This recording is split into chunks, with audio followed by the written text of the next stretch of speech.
collaboration with the Cyprus Mail. This is the Cyprus News Digest with Rosie Charalambous.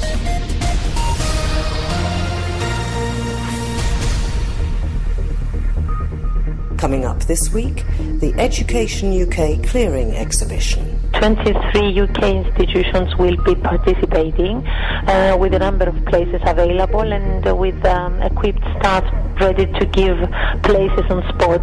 From Fukushima to Cyprus, a project to raise awareness about the fallout of the Fukushima nuclear disaster. Get people to understand that this is the biggest nuclear disaster since Chernobyl, and hardly anyone's talking about it, mainly because the Japanese government's covered it all up. And going there and seeing how people survived it and just carry on as normal is the most amazing example of humility I've ever seen in my life. And what next for the energy sector?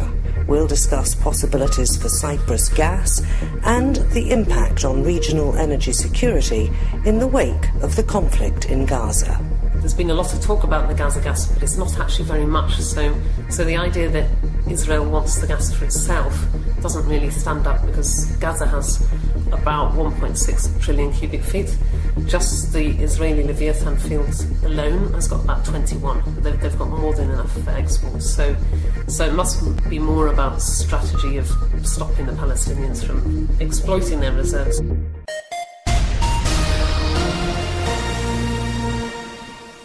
This year's Education UK Clearing Exhibition takes place on Monday, the 18th of August, at the Hilton Cyprus in the centre of Nicosia. To explain exactly what it's all about, we're joined by Pantelitsa Michael from the British Council. Pantelitsa, this is about, I suppose, students who didn't get offered a place at university, but I think it's also perhaps aimed at those who haven't yet applied. Yes, exactly. I mean, the clearing serves a number of purposes. It's about students that they have either didn't get the results they were expecting to get into the university at the first place, but for those students that they haven't considered studies in the UK at the first instance, so they still have the opportunity to apply, or for students that they weren't happy with their choices that they have been accepted to. So again, there is another opportunity for remaining places to apply to another university at this stage. So even if they have been offered a place but it wasn't perhaps their first or second choice, what happens if they apply through the clearing system and maybe don't get another offer? Can they still go back to the universities that offered them places? Oh no, because actually once you decline the place, you get into a different a system where the clearing starts work for you, so you can just go for the universities that you haven't applied beforehand. So once you decline the place at the university, you normally don't go back again. You opt to another university that you haven't done the application. Okay, now tell us about this year's fair. How long is it going on for? And usually I know you have seminars and other things to help students and indeed their parents. I mean, this year the clearing it looks to be quite successful because we have quite a lot of universities attending. 23 UK institutions will be participating with a number of places available and with equipped staff ready to give places on spot to visitors attending the exhibition. And in addition, another aspect of the exhibition is that we'll be lucky enough to have UCAS, which is the Universities and Colleges Admission Service, with a stand at the exhibition hall, ready to give information and assist students with the whole clearing process. UCAS, as we know, is the official system that distributes and is responsible for the distribution of all undergraduate applications and some postgraduate. So by having the member of staff there, it will ease the process for those that they've already applied through the system, or for those that they are, getting into the system for the first time this year. Right, and this is happening, as we said, on the 18th of August at Hilton Cyprus. I think it's 3.5 hours, 5 till 8:30. Exactly. That's when people can meet representatives from the various universities and get immediate sort of help and feedback. But you have something else coming up, I think, at the end of the month as well. Exactly. I mean, we've tried to combine the two events because, in a way, pre-departure briefing, the seminar that will follow on the 29th, it's a continuation of the briefing, if you like, or of the clearing, if you like, because it serves the purpose of students that they have already secured a place and they are looking into going to the UK for their studies. So following the clearing and plus any other students that they've secured a place beforehand, this seminar, pre-departure briefing seminar, it will be ideal for them to get all the information they might need in terms of studying methods, traveling, bank accounts, anything that has to do with the student life in the UK and travel, plus university life and study methods, and it will be an opportunity for them also to network with other students attending and going to the same universities, and we've been doing this for a number of years very successfully, so it's a kind of must for students going to the UK to pass from pre-departure briefing, get everything needed to know, make their networks, get useful links and contacts before going to the UK. And how many students from Cyprus do study in the UK? It's dropped a little bit, I think, since the fees went up, hasn't it? Actually, very little, I would say, because it's around 11,000 students at the moment. It used to be 1,500, 600, and now it's around 11,000 in total. So there are still a lot of Cypriots who use the UK further education system as their first choice for tertiary education. And the British Council, I know also, if people get in touch, you've got a lot of information on your website. Do you have a sort of hotline for people who do want to find out more? They can always get in touch with our call center at 22585 000, which is the phones are answered immediately, and they can be transferred to relevant people to assist with any inquiries that are not available in our website, or even with further counseling sessions which we can do upon appointment. Yes, we do offer a number of services. Part of them, other than the exhibition, the clearing, and the pre-departure, is all that has to do with translations, certifications of documents, completing the funding form, which is about the student loan, and talking about fees. We all know that there is additional support for these students. That's why the numbers haven't dropped a lot, because they can still apply for the student loan to cover all their tuition fees throughout the 3 or 4 years of their undergraduate study. So part of our role is to assist with everything that has to do with the loan, or the relevant documents that are required for the registration at the university, plus counseling at the very early stages where students haven't decided yet what to do and where to go, and all the application process, of course. Of course. Okay, so that's 22585 for more information, and Hilton, Cyprus, 18th of August from 5 till 8:30 p.m. Pandelitsa, Michael, thanks for joining me. Thank you. In collaboration with the Cyprus Mail, this is the Cyprus News Digest with Rosie Charalambous. From Cyprus to Fukushima was part one of a project initiated by Haji Mike last year, and the second part, From Fukushima to Cyprus, is about to take place here. Haji Mike joins us to tell me more. Where did the idea come about for this? The idea came about, Rosie, because I met someone on Facebook who was doing a CD project for victims of the Fukushima nuclear disaster, a person called Leo Koriyama, and he asked various artists around the world to make jingles for him. So I made this jingle and we became friends. And then he invited us to go and play in Fukushima last November, which we did through a GoFundMe initiative and a number of events that we organised mainly in Nicosia late last year. And then on the last night of that tour in Japan, my friend Leo said, we've got to do this in Cyprus. And we've been talking about it for a few months. And then we invited them to come and play in Cyprus. And there was a good reception to the idea from various clubs and festivals that are going on this month. And so we put it together again, but this time from Fukushima to Cyprus. How aware are people in Cyprus? I'm sure they're very aware in Fukushima area, but how aware are we here in Cyprus of the aftermath of that? It hit the headlines, it was in the news for weeks, but it has gone very much off the front pages. You occasionally see a paragraph somewhere in the middle of a newspaper or a small report online, but the problems still exist, don't they? Oh yeah, I mean, the main motivation for doing this was to raise awareness in Cyprus, you know, to get people to understand that this is the biggest nuclear disaster since Chernobyl, and hardly anyone's talking about it, mainly because the Japanese government's covered it all up. And going there and seeing how people survived it and just carry on as normal is the most amazing example of you know, humility I've ever seen in my life. You know, it's just like you're in a park and it's contaminated with radiation, but the children are just playing there. Which is strange when you think that after Chernobyl the whole area was evacuated, wasn't it? So it's extraordinary to think that they're just letting people stay there in contaminated areas. And I think I'm right in saying that wherever you go in the area, there are radiation meters telling you how much radiation is there.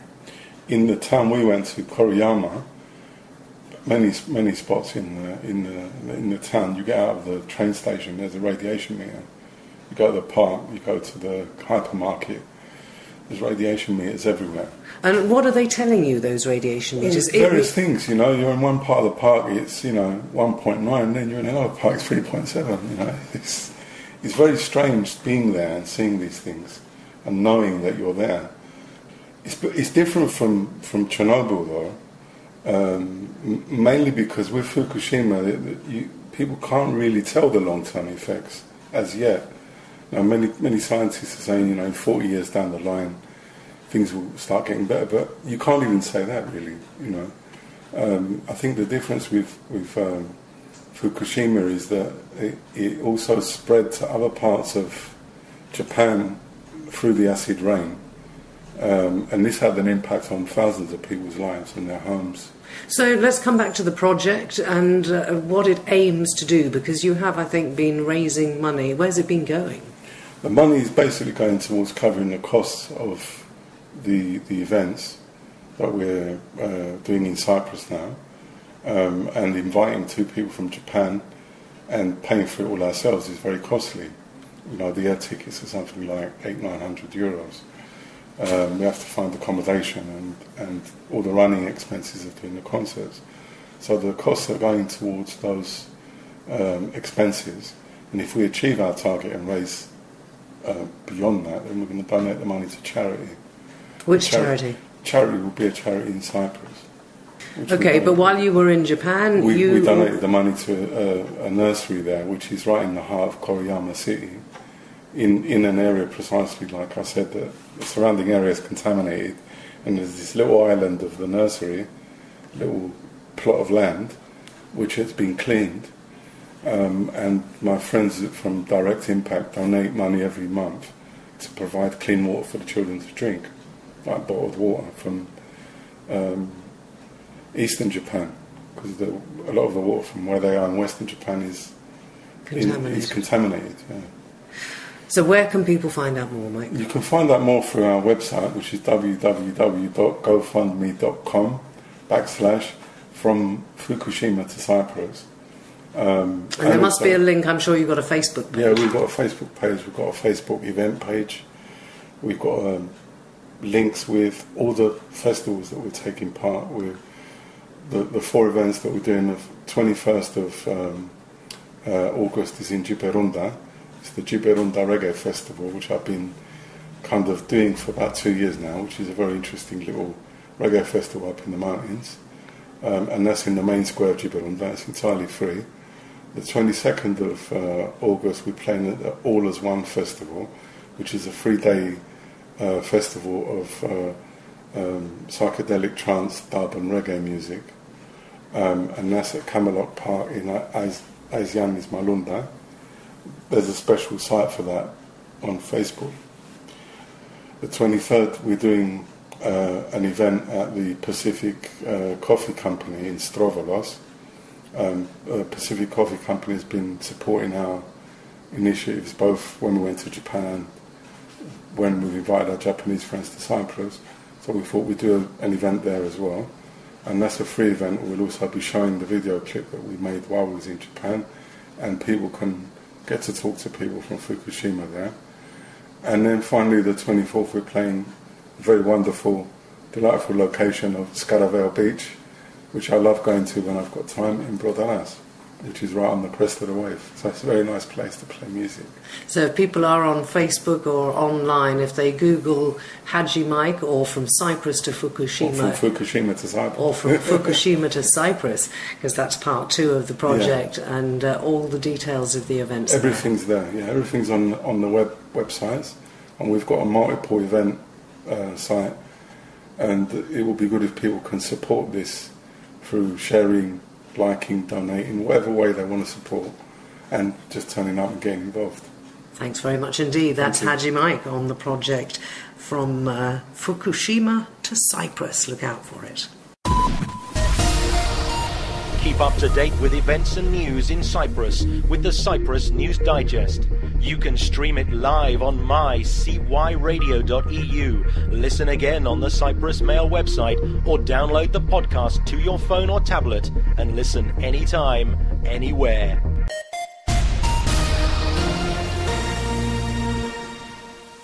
And now some good news if you're an expat living in Cyprus. Do you want an easier way of making contact with friends and family back home? Well, if you're tired of trying to arrange Skype dates with loved ones only to be frustrated by poor quality and delayed and awkward conversations, then the Cyprus News Digest has the answer. We've teamed up with the Expat Phone Company to offer you a 1-month free trial of the EPphone service. You'll get a real physical telephone for free that simply plugs into the back of your internet connection. Once it's plugged in, it's connected with your own personal UK phone number with a UK area code of your choice. Friends, family and colleagues in the UK can call you on this number without paying international call charges. With EPphone, you get professional business-grade call quality without any hidden charges. You can also make phone calls with your EPphone. Just dial any number in any country and your call will be charged at the local rate of that country, saving you the huge international calling rates charged by your current phone provider. You can sign up for this trial at www.epphone.com. That's EPFONE.com. You simply enter the promotion code CND in the relevant box to waive the first month's low service charge. This is the Cyprus News Digest, making your life easier and cheaper with EPphone. Check www.epphone.com. Listen online to the Cyprus News Digest on YouTube or at cyprusmail.libsyn.com. The latest program is uploaded every Friday, and if you missed one, you can catch up there. We haven't heard much in recent weeks about the gas issue. It's fallen off our front pages, but Cyprus, of course, has various letters of intent, or did have, with Israel. And what are they doing after the operations in Gaza? With me on the Cyprus News Digest today is Fiona Mullin, who is, of course, the Director of Sapienta Economics. She's been studying the whole geopolitical implications and, indeed, the facts and figures of Eastern Mediterranean gas.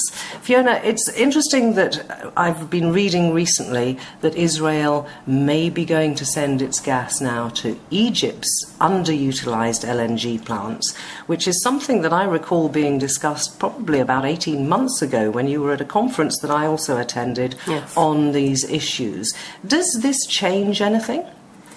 I think it changes quite a lot. It changes things it's two things for Cyprus. One is, as you know, there's a strategic goal to build a land-based LNG plant in Vasilikos.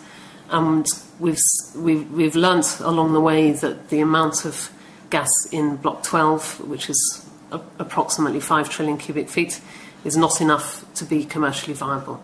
So one of the hopes was that Israel would, if you like, bump up the volume by sending some of its gas to Vasilikos, and that would make the whole thing commercially viable. Well, it now looks like it's not going to do that. It's going to send its gas to Egypt, and even if it doesn't do that, it might just build its own floating LNG plant. So the idea that Cyprus and Israel will join forces to produce gas is probably off the table. And the other thing that's off the table is, if we were ever to solve the Cyprus problem, would Israel send its gas to Turkey through the Cyprus exclusive economic zone and sell its gas that way? And again, if it's going to be sending it to Egypt, there are questions about would it have enough volume to do both of those things. So it now looks like all the money's on Egypt, and people are starting to say Cyprus should also think about piping its gas to these underused LNG plants in Egypt as well, instead of going to this great expense of building an LNG plant. I saw a figure somewhere of something like 5 billion to build an LNG plant. I mean, where would we find that sort of money, even if we did have the gas coming in to make it viable? Well, exactly. You'd have to find them from big institutional investors, big banks. But they want to know that they're going to get their money back. And one of the problems with natural gas is no one knows where the price is going to be in 10 or 15 years' time when you've actually finished building this thing, especially because the US is producing gas, China's trying really hard to get shale gas, there's other gas coming on stream, so by the time we produce it, if we can't get whatever it is, the $16, $18 per MMBTU is the term for Asian gas, then the LNG plant doesn't become, you need even more volumes. I mean, we may get more volumes. Eni and Kogas are going to start drilling, I think, in September, and we might start hearing what the results are around January. If there's a bonanza, then you could build the LNG plant in Vasilikos. But there are lots of questions now about, is that really the most viable option? And is that, do you think, exactly why it has fallen off the front pages? Because we heard so much about it, let's say, from about middle of last year to the beginning of this year, and suddenly nobody is even mentioning it. Yeah, well, if you look, I've been sort of following every statement that the Minister Lakotripis has said, and little by little he's reducing expectations every time he speaks. So he started off by saying it's our strategic goal, then he started to say it's our strategic goal. If there's enough gas, then he started to say we need more gas, and then so even now, there were reports in the last few weeks, I think, about talking to institutional investors about building the LNG plant. But then he said something like as long as it's on a commercially viable basis. So he is sort of lowering gradually expectations about whether or not this will ever be built. But they haven't actually come out and suggested what the alternatives might be, have they? Which is interesting, isn't it? Yeah, I think that's because they want to wait and see what Eni comes up with. So if Eni doesn't have enough, then they'll have to start talking more openly about either sending it to Egypt or building a floating LNG plant, which is still, because it's a new technology, no one quite knows is that cheaper than a land-based LNG plant, but the talk is that it probably could be, or at least you can build a smaller LNG plant. You don't need the massive economies of scale that you need. But it seems that whatever happens, if we've got to wait until next year for the results of the drilling that might start in the autumn, even if the signs are good, after that we then have to do confirmatory drilling, don't we? So how far down the road here are we talking about knowing whether or not we've got the quantities needed? I think my working assumption is always about 2 years away from the next drill, and that's before you even start. So I think they'll do their first drills in September, then they're supposed to be doing more drills after that, but you have to do, I forget the actual terms to be honest, but there's the exploratory well, the appraisal well, then there's a third process you need to go through, then you need the sort of gas accountants, if you like, to check all of this. And then you start going out trying to find money, and so the whole process can take, I don't know, it could be 3 to 5 years before you even dig. Before you even start to say, yes, we need an LNG plant. Yes, yeah. And that's another 10 years down the line to build that. Well, I've always assumed, people say you can build them in 6 years, but we know what Cyprus is like. It will. I'm sure it will take 10 years. So I'm always saying, in fact, it gets longer and longer because we always seem to be 15 years away from a finished LNG plant, and I've been saying this for about 2 years. So in a sense, it's even getting further and further away. A quick word about the political situation in the area, because now we've got ISIS troops in Iraq, in Syria. They've taken over various refineries. Is that going to affect the worldwide price of oil? I mean, where is all of this heading? I think, well, it's interesting because oil prices have not, they sort of went up and then they're settling back down at around $105, $110 a barrel. So it's a bit difficult to be sure, but I think possibly in a way it might be good for Cyprus, because some of the options that other people had for gas and or oil was Iraq, especially northern Iraq. So if that's suddenly considered to be high risk, then it will cost more to get it out, you'll have higher insurance premiums and so on. And so people will be looking for alternatives. So that might be good for Cyprus in the end if people buy... of course, this gas is not the same as oil, but it could be. I mean, at the moment, a lot of gas prices are linked to the oil price as well. So the higher the oil price goes, the more you get for your gas. But that's slowly changing. In the future, people think gas will be sold the same way as oil, just on whatever today's price is. And what about Gaza? Because the whole area has been in flames now for a month. It's had a huge impact, I think, globally in terms of awareness of the whole area. And you read various things about the Gaza gas fields. Mm-hmm. Now, where would they fit into the whole scenario? Because I had understood that BG, I think it was, many years ago, made some agreement with the Palestinian Authority to possibly exploit those fields. But nothing has actually been done. I mean, is there even the remotest possibility that whoever is in control of the Palestinian areas could exploit those gas fields? It does seem that Israel is determined to stop them doing so.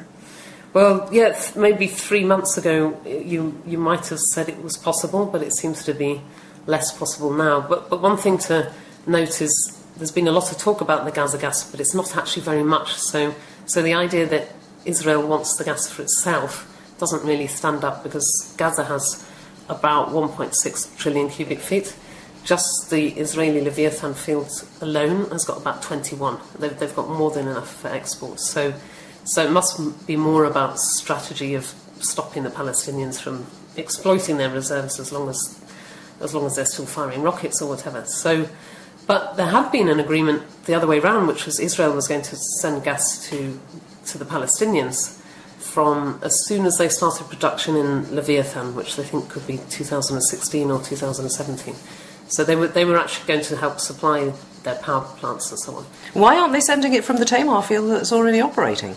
I don't actually know the answer to that. I think at the moment it took Israel such a long time to agree on being allowed to export to anybody at all that, as far as I can tell, why did they pick Leviathan and not Tamar? Because I don't actually know the answer to that. But because Tamar, I think, is going to be supplying Jordan, supposedly, and I think Egypt. Well, it's from the Tamar field that the agreement, if it goes through with Egypt, that's where it would be coming from. So it begs the question, why didn't they, I guess that is more politics, isn't it? But at least there was this agreement in principle, but I'm sure it's all out of the water now. So that wouldn't in any way affect what Cyprus has, basically. But we just need to make our mind up what's the best option, don't we? Yes, yeah. And of course, there really are, in a way, I would say there's how many options? There's land-based LNG, very expensive. Maybe we don't have enough gas. There's gas to Egypt as well, which that might suit the Israelis, because if the Egyptians can say, oh, well, really it's Cypriot gas mixed with Israeli gas, that might be more politically acceptable to the Egyptians. It might also, with the current BDS movement, be shooting ourselves in the foot, might it not? There are plenty of risks with all of this. So, land-based LNG, pipeline to Egypt, floating LNG, there's talk about having floating LNG on Aphrodite. And then, of course, the other option, which you can only do if you solve the Cyprus problem, is the pipeline to Turkey. So So all of these options, if you like, still seem to be open, and the fortunes of each of these options seems to change every couple of months. I mean, it's and it all depends quite often on the geopolitics, what's happening. Until Sisi got into power in Egypt, there's no way the Israelis would have sent gas to Egypt. But now that they've got, if you like, the old guard back in power, that's suddenly back in play again. So, it's interesting times we live in. And who knows what's going to happen next. Fiona, it's always a pleasure talking to you. You're welcome. Fiona Mullin from Sapienta Economics.